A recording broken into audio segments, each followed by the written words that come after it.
Respected Shri Karsanbhai, Shri Vasani, members of the governing board, faculty members, distinguished guests, and my dear students. I am truly honored that I have been given this opportunity to talk to you on such an important occasion, that of your convocation. Let me start with some good news and some bad news. The good news is that you've all passed with flying colors, and you will be able to adorn your walls with a very impressive degree like an MBA from Nirma University. The bad news is that world's most successful man and the richest man, Mr. Bill Gates, is a college dropout. So if you have to disprove this theory that the college dropouts do better than the graduates, then there is a very simple solution. All that you need to do is amass more wealth than Mr. Bill Gates and create an enterprise which is bigger than Microsoft. I think this is a very simple thing for a distinguished and such a high caliber group like yourselves. Well, jokes apart, tonight I'm going to discuss 4 incidents, 4 experiences which have been very important in my life, and they've taught me a great deal. And I hope that these learnings which I have got from these 4 experiences will come in handy when you enter the real world. The first experience is when I was in Jamnalal Bajaj Institute of Management. Just like you all, I was a batch of 76, 77, quite ancient, almost 33 years away or before, but I distinctly remember that experience. Our dean at that time, Dr. K.S. Basu, believed in a very simple theory. He told us that the theoretical knowledge which you learn through an MBA degree is just one part of the entire learning.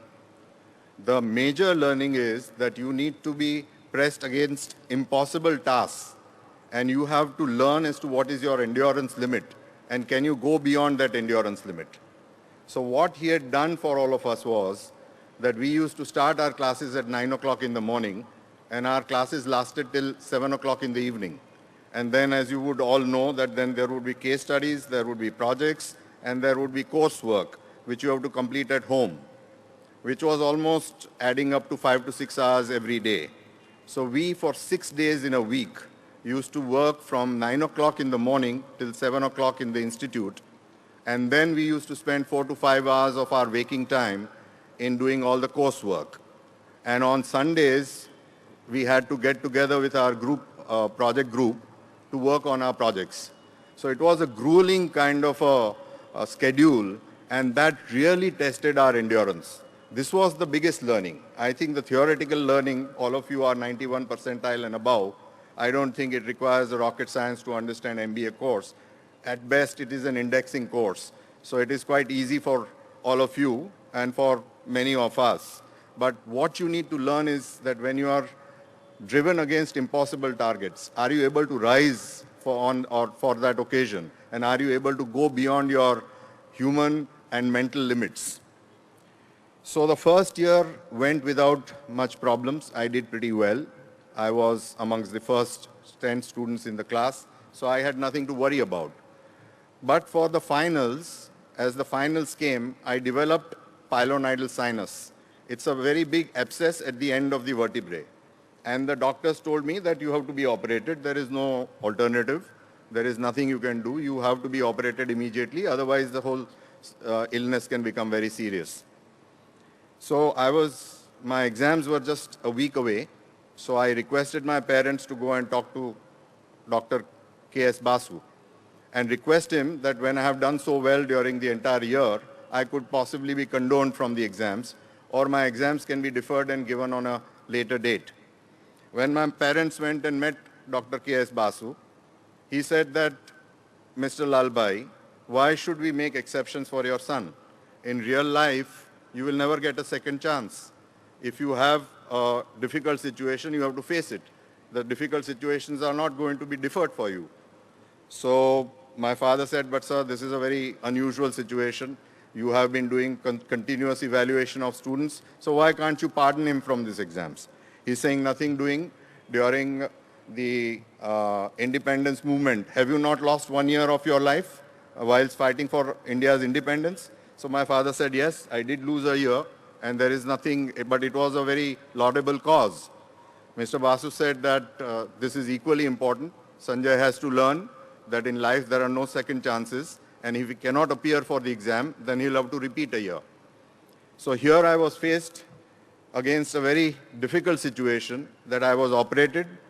It was a major operation, and I had to appear for the exams because otherwise I would fail it. Some subjects I had passed, but the last exam, as you all know, has a 40% weightage, and you have to appear for it to pass with 50% minimum marks. So here I was on a stretcher, going to Jamnalal Bajaj Institute with 2 nurses and sitting on a round cushion because it is a very painful condition. So I had to go through this grueling 4 or 5 days of final exams, and there was no pardon given to me. So friends, what do we learn from this experience? There are no second chances. You have to learn to excel yourself and be ready, prepared to work against impossible targets. And you will be surprised that when you are asked to do that, whatever you thought was your mental and physical limitation, you will be able to far exceed that. And this was my first learning. Once I passed out of Jamnalal Bajaj Institute, I joined my family business, Arvind Ltd, in '79. As soon as I joined, and I have this huge luck of landing up with huge amount of problems. So Arvind had a track record almost since its inception in 1931. It had never missed dividend. So it was a very successful company when I joined it. But as soon as I joined, there were problems. Power looms were giving composite mills a major problem. The Manchester of India, where there were almost 75 composite mills, and this was considered to be Manchester of India, all the composite mills had started closing down one after the other. We had 7 textile mills, composite mills in our group, Lalbhai group, and 3 of our mills also closed down as soon as I joined the company. So here again we were faced with a situation where there were no solutions. Everyone was talking that it is an unfair competition. We were licensed, we had a lot of restrictions, we had labor unions, whilst the power looms had all the freedom. They were without license, they could expand without any kind of constraints. They had complete flexible working hours, for flexible labor policies, and of course they evaded taxes. So against all this kind of a gloomy scenario, we had to see as to how we would survive. So here, what luckily happened was that my brother-in-law, at that time, he had also passed out of Bajaj Institute of Management, and he came up with an idea that I want to start denim blue jeans, and I require fabric for that. So he came to me and I said, listen, for this, to manufacture denim, you require dedicated machines, and it can't be done otherwise. He said, I don't care how you make it, but I want these fabrics. So we innovated and we found a new method of doing denim. We printed indigo on a drill, which is technical, but it is not the conventional way of making denim. But we went and made it. And to my surprise, it really took off. It did very well. So with this and with doing a SWOT analysis, as you must have been all told, we analyzed all the opportunities. We said, why should we compete in India? Why can't we look at global markets? Why can't we look and change the paradigm and look at options which are outside this market and look at products and markets which are completely different from what Powerloom is looking at? So with all this, we could work out a theory, and with some good break and good luck from my brother-in-law that he wanted these denim fabrics, we started our journey, and with a SWOT analysis, we came to the conclusion that this product has a huge potential. And then the remaining is history. We very quickly built one of the largest denim plants in the world, and we came out of this situation. So again, the learning from this experience is that you need to have an attitude of never say die. If you are challenged, if you are faced with adversity, and you do not exert yourself, if you do not apply yourself and quickly give in to the situation, then you will not succeed. I am sure that you are all clever people, but you need to understand that life is going to pose you with so many difficulties, so many problems, and if you do not have the courage and conviction to look at these kind of situations, then you will not be able to do very well. So this was my second major learning. The third learning was we did very well. We started denim in 82. Up to 97, we grew as one of the largest Indian textile corporates, and we were valued almost as the 37th most valuable company in India. We completely changed the paradigm. We came out with a new strategy called Renovision. Renovision was seeing opportunities where none existed, and we were one of the most successful companies. For the first time in an area like textiles, which was supposed to be a dead industry, we could attract some of the best people from companies like Levers and things like that, and it was one of the most sought-after companies in those days. So after growing very rapidly in the late 80s and early 90s, in 97, another major difficulty came on the horizon. We had gone for a massive expansion at a new campus called Santej. We invested at that point of time 1,000 crores, which is not big in today's terminology. But at that time, it was big on our balance sheet, and we went ahead with that expansion. When we did that expansion, suddenly the denim situation, which is a cyclical business, went through its downturn, and our cash flows dried up, and the kind of assumptions which we had made that our project would start rolling in cash never happened. It took much longer than what we had anticipated. And the other learning was that when we had analyzed the macro environment, we were swayed by the 15 years of continuous success of low cotton prices and depreciating rupee, which made us very competitive in the world environment. And we believed that these basic macroeconomic factors would continue. But that was not to happen. Rupees didn't depreciate as much as the other currencies in the Southeast Asia and China, and denim demand halted for a while, and our new projects took much longer than what we had anticipated. With this, we were faced with almost a situation where the survival of the company was a question mark. From the dizzying heights of being a 37th most valuable company, here I was faced with a situation, and all my doing, completely my doing, that the question of survival was glaring in our face. Faced with this situation, we had no other alternative but to go for a massive restructuring solution. It has been considered as one of the most successful restructuring in the history of corporate history of India. It was one of the most complex exercises ever undertaken. It took us more than 3 years to get it through. We had 65 lenders, and those 65 creditors were from all over the world. We had almost all the major financial institutions of the world which had lent us money because we were very successful for last 15 years.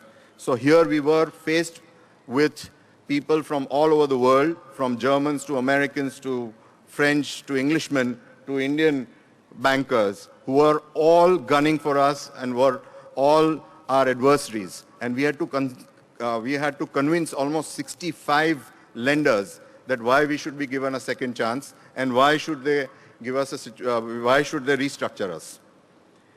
The major lesson which we learned here was that we were absolutely transparent. What did we do? We were transparent. I had a big meeting like this, and we had 65 lenders, and I got up and I told them that I am completely responsible for this mistake.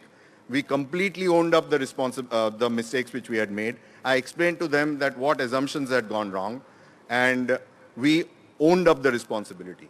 We also had worked out a situation that if we are given a second chance, then we would be able to work out a win-win financial restructuring where they will be able to recoup some of the write-offs they will have to go through with. The third thing which we did was that we also put in our own money where the situation was almost looking hopeless. So with all this, with complete transparency and with complete respect for all the adversaries, and believe me so, that when we went into these kind of meetings, it was very, very adverse kind of meetings. It was very aggressive meetings where we had to go through these meetings, and they were very, very adverse whilst they met us in these meetings. But we kept our respect. We treated them with respect. We never lost our temper. We were, because this entire exercise went on for almost 3 years, we became friends because we dealt with them with respect. We did not become adversary outside the board meeting. So this was another major lesson. So friends, what is the learning from this? That if you do not follow value-based living, then when you will be faced with adversity, no one will help you. When you are succeeding, you can get away with compromised values. But when you are down and out, if you have not lived a value-based existence, then it would be almost impossible to come out from a situation from which we came out. So this is the major learning. We all learn in textbooks, and everyone preaches you morals and values like integrity, honesty, transparency, respect. But we almost treat it as something which happened in another generation. Today's material world doesn't value these things. Everyone who cuts corners, some of them win. Well, let me assure you, friends, that it is not a sustainable strategy. You need to be value-based. Do not take shortcuts. Whenever life offers you situations where a compromised value system may give you more rewards, please do not go for that and stick to your values and morals. So this is the third most important learning from one of my experiences in my life. The fourth one is when my mother, who was one of the dearest persons to me, was detected with cancer in 2002. My entire world came to a standstill. I was completely shattered. It is so amazing that all of us know that death is inevitable, but none of us believe that it's going to happen to us.